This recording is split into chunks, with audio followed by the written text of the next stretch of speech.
Hi, teens and tweens. This is Miss Linda. And Miss Irene. Woo! Woo! We're coming at you with some mad science. What kind of hat you got going on there? That's awesome. So this is my mad science look. Today we're going to do a density column. Woohoo! A density column. That sounds complicated. That's right. So this idea comes to us from Steve Spangler. He's been on the Ellen show. Lots of great science experiments in this book. Naked Eggs and Flying Potatoes. It's available through your library. And he's got lots of videos online as well. Very fun. So a density column goes on the scientific principle that oils, some are denser than others. Okay. So if I had honey, that's your densest, going to be your densest of these, and that would go in the jar first. So we don't have any of that at the library, so our heaviest one should be corn syrup. Move our thing just a little this way so that. So I've added the food coloring, and you go by heaviest oil on the bottom. You want to be careful not to touch the sides of the jar that you're pouring everything into, because it'll mess up your layers. So this is caro oil? This is corn syrup, yeah? Corn syrup, okay.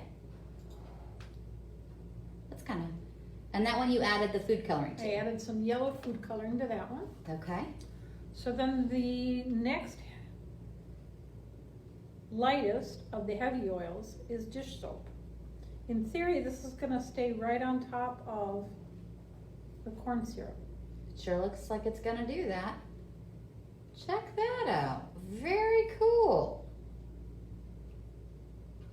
Almost like we're beginning to make a rainbow.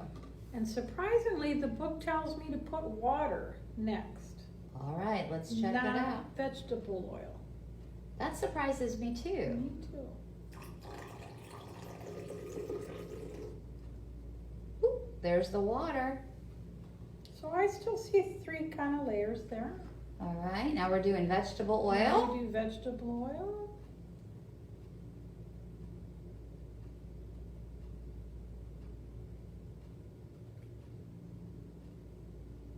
Looks like it stirred up the dish soap a little bit.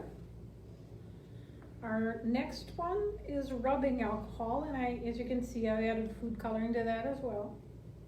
The parrot in me said, go purple. Oh, absolutely purple.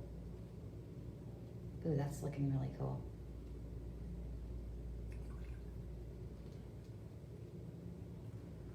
Seems to be mingling a bit more than I thought it would. And this is a totally off the board experiment with this one because it's castor oil.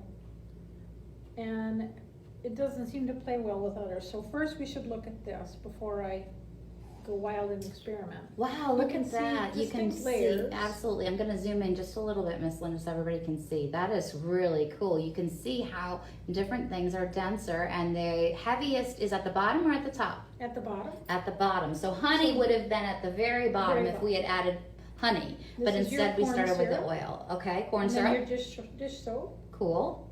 Thin layer with the water. I can see it here. You may not see it very well there. And then this was the rubbing alcohol, and here's your vegetable oil, and then the alcohol is just resting on the very top of it. I see that. Or, no, that the purple was. So now we're going to add castor oil, and we're going to see what that does. All right. It's heavier, but it just didn't want to play well with others when I experimented on the side. Let's see, where is it going? I experimented off to the side here, and it just did not. It kind of looks like it's sitting on top. Absolutely, it looks like it added another layer right on the top there. If you're in close, you can see it takes little bubbles and go down, but it looks like it's kind of hanging at the top. It's a lighter one. Okay. So, you know, if you play at home and you have a slightly narrower glass tube, it might work better for you. So that's a lot of fun. Show that again, run our finished product. So there you go. Woohoo! I wouldn't recommend drinking it. I don't think it's No. going to taste that good. Would not. So be safe, be well. Have an awesome day, and we'll talk to you later. Bye.